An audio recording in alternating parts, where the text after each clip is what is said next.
it took me a long time and a lot of my life to break out of the program of Christianity and what I would call the Jesus program. And I'll explain further,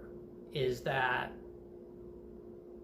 the reason why you can't resolve gender dysphoria or depression or these things through a religious program is because typically you're going to repress your feelings. You're going to push things into the back. You're going to think you've gotten rid of these things by repressing the thoughts, repressing the emotions, saying maybe you had thoughts, for example, of you're homosexual or bisexual, or you're gender dysphoric, you're thinking of the other gender a lot, or you're cross-dressing, or you're doing these things, or you're just doing things that in something like Christianity is deemed as sin, like you were drinking, you were having lustful thoughts, any number of things that in that religion you are expected to repent. And this in itself, to me, in my experience, especially what I've learned now over the years, is that it's traumatizing to think that every thought you have to be mindful that it may offend some deity that is supposedly watching you and judging you.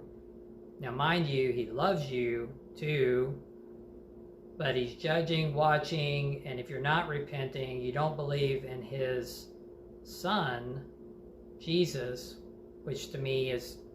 completely distorted history as well. I'm not even sure he existed. He may have. I will say if he did exist, I think his history was propagandized and totally distorted for the sake of controlling people, controlling masses of people with this type of rhetoric and this type of thought, is that if you don't repent for all these different things all of the time, that there's this place of eternal torment where there is Satan or demons or both,